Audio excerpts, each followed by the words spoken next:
Hiya, Elliot here again. Back in Bess, a slightly more stripped down version than last time. You probably hear the doors a little bit tinnier. That's because there's no mechanisms, no windows, no door cards, no nothing in them anymore. That was, if you'd have seen the previous vlog, you'll have seen we've started to strip her out, and I'm actually surrounded on the seats. I'm not going to move you around and show you, but boxes of parts that we've catalogued as we've taken her apart. Still loads to do. I'm sat here looking at this beautiful dashboard, which is one of my favourite things about this car, and it pains me to think that we'll be taking all of this apart in the not too distant future, which actually begs the question, I don't know where I'm going to stand my phone when I'm doing these vlogs in the future. But anyway, it's a bit of a wet, miserable afternoon. I was hoping that I'd finish work and make some use of the light nights, but it's too wet. So I thought I'd do another vlog on the mental health stuff as well. So just a bit of a follow-on, I guess, from the last one. The response to the last mental health vlog continues. I'm very pleased with it. Thank you. Keep having the conversation. I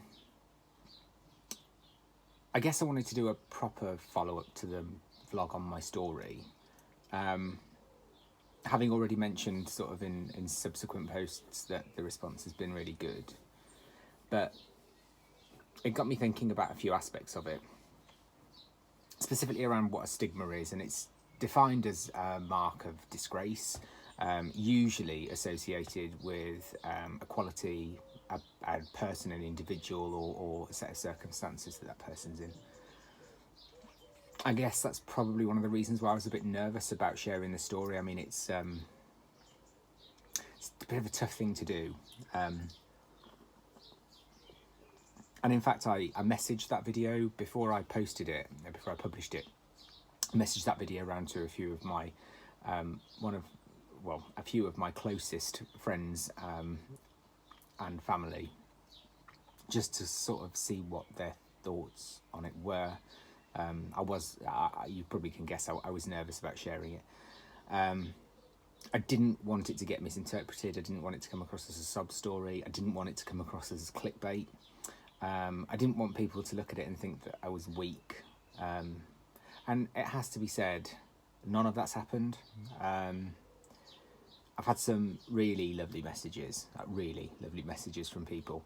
And thinking back, there's not been one negative comment, one bad reaction, one horrible comment on social media. There's not been anything at all, which, why am I telling you this? I suppose it was a nice sign to me that that stigma is definitely fictitious. And as this story gathers a little bit of pace, I guess I might come across the odd one or two people that decide to use this stuff against me in some way, or attempt to at least. But yeah, the overwhelming response has just been one of positivity, of love. It's been really nice from that perspective. I've had people congratulate me. I've had people thank me. I've had people hug and cry with me. So yeah, it's been lovely. What I have also had though is some people sharing their thoughts and their experiences with me as well. All of which I am hugely grateful for. And like I said, I advocate having that conversation. But there have been a couple of themes in the feedback, in that kind of response, which have prompted me to do this follow-up, I guess. So we'll go through them one by one, and I'll give you my thinking on them.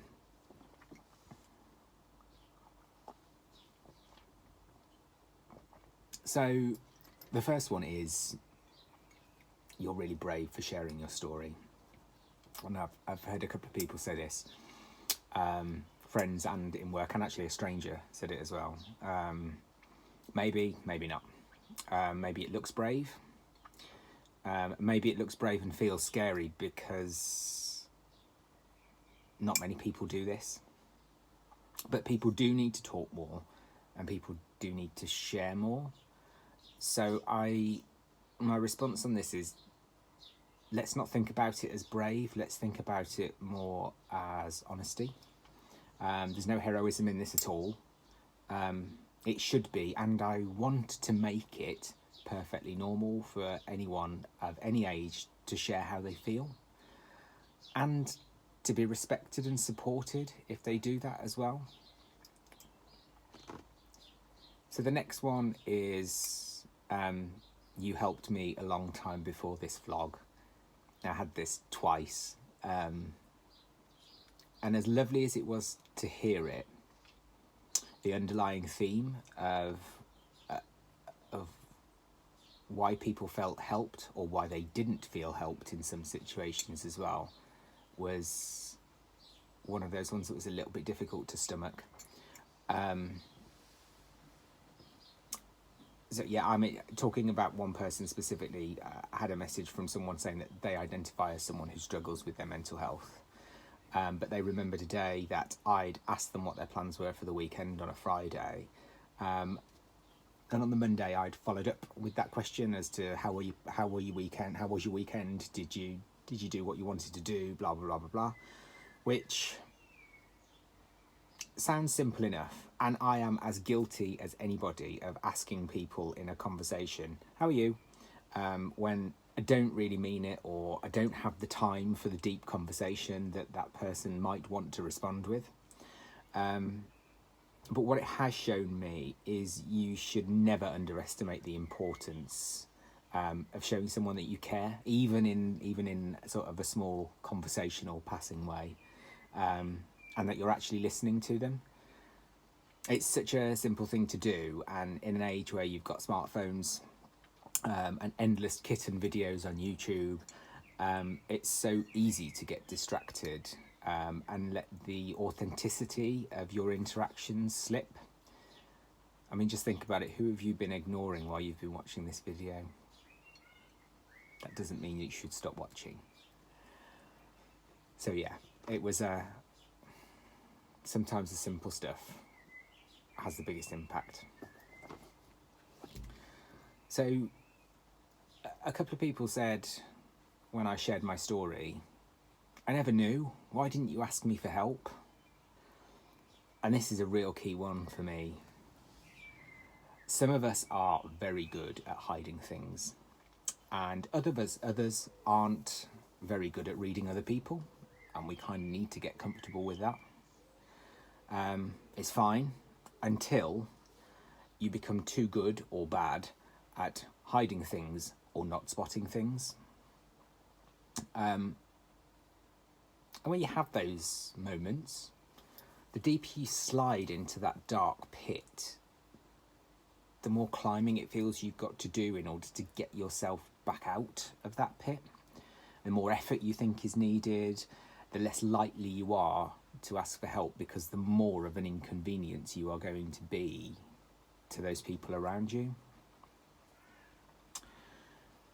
You might feel stupid. You may feel like an annoyance. You might feel like others are passing you by and you're kind of dragging them back by asking them for help. I mean, if any of this sounds familiar, let me know.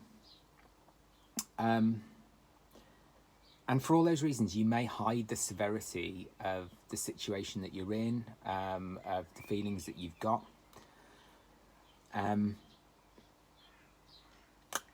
If you are hiding it and someone has spotted it and they're offering you help, they're calling you out on the fact that you're hiding stuff, take the help. People don't ask, certainly don't ask repetitively if they don't mean it. Likewise, if you think someone might be hiding something, if you think you get one of those superficial answers to the "how are you" question, ask again.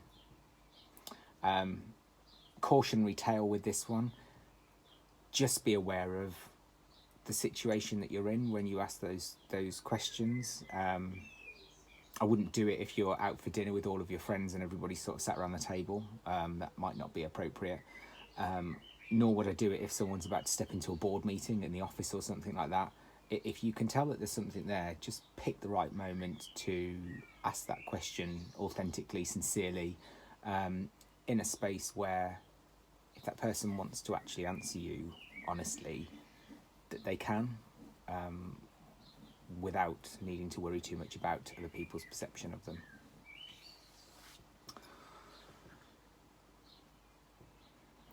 So the next one was, can you help me? Well, it's a funny one, this. Not many of us are professionals at this stuff, and I may decide to look into that in more detail in the future. But no one should be offering you counselling or any form of diagnosis unless they're qualified to do so. Similarly, you probably shouldn't be trying to diagnose your own problems either, unless you've got the support of someone who's qualified to do it. However, any of us can help,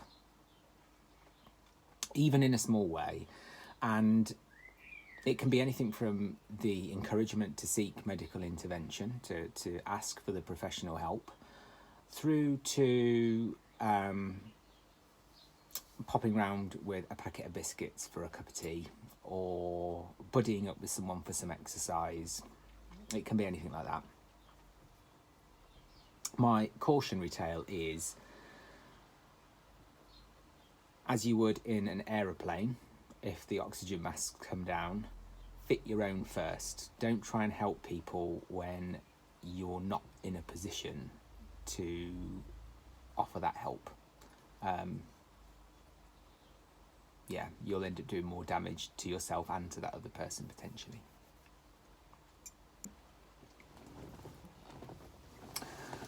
So the next one was, I don't want to inflict myself on other people, which is a sad one to hear, I guess. That pit can be pretty lonely. It can also zap your self-confidence. And taking up friends on like an invite to the pub, or letting someone into your house for that cuppa, can feel really daunting. And there's a desire, or even a defence mechanism, to kind of shut down your borders and control who sees you and how they see you.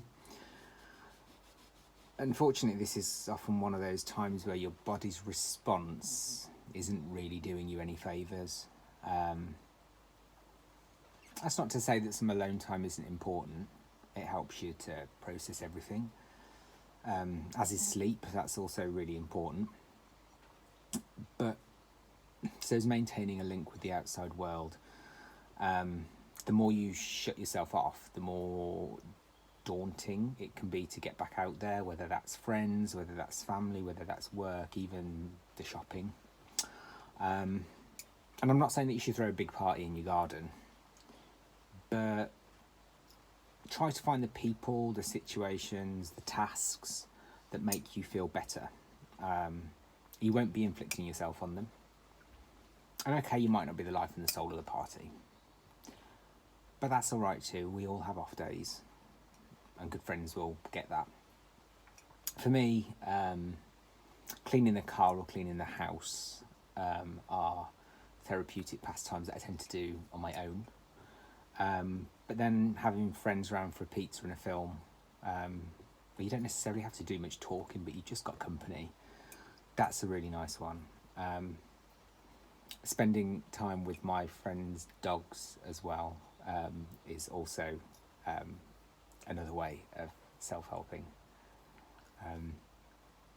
I'll have one of my own at one point, sat on this bench seat next to me, mark my words.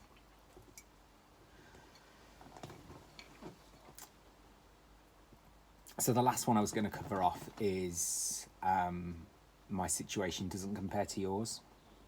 And I know why some people might think this, but let me tell you now, unequivocally, that is rubbish.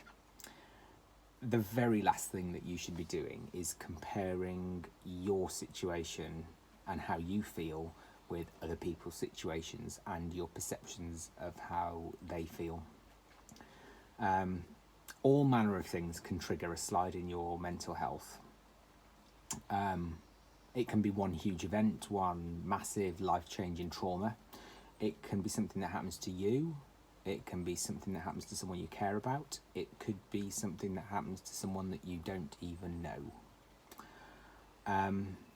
But at the same time, it can also be accumulation, a build-up of different things, of things that on their own might seem perfectly copable and just a bit of an inconvenience, but as you start to layer one on top of another, on top of another, on top of another, it gets to the point that it's quite quickly overwhelming. The other one is what I call chronic. It's chronic bucket carrying, as I've referred to it before now, which is as much as having a massive problem land in your bucket all in one go can break you, so can carrying a mostly full bucket for years and years and years at a time. If you carry stuff with you for prolonged periods of time, it invariably will take its toll on your mental health.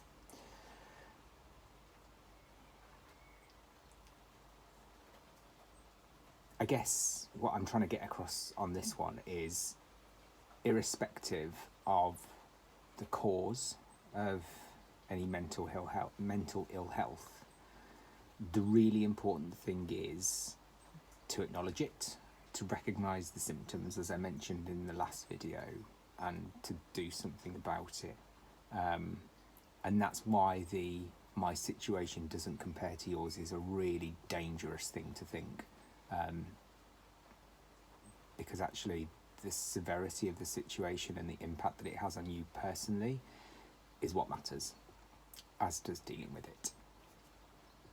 So whatever your situation, if you've suffered in the past, if you're suffering right now, if you've supported someone either knowingly or unknowingly, if you've lost somebody to mental ill health, or if you're just looking to take some preventative steps to look after your own mental well-being, I'd like to hear from you. And the most important thing is it needs to be a conversation. So the kind of things I'd like to hear about: have you or do you identify with any of these kind of issues? What stops you from talking about them with other people? And what would have to change for you to feel comfortable to have those conversations more freely, more openly, with more of the people around you? As always, use the contact page of the website. The social media links will be at the end of the video, and you can use the private message or comment features on all of them to get in touch, either publicly or privately. Finally, our email address is hello@black-bess.co.uk. Until next time, keep those conversations happening and mind your mind, most importantly. I'll speak to you soon.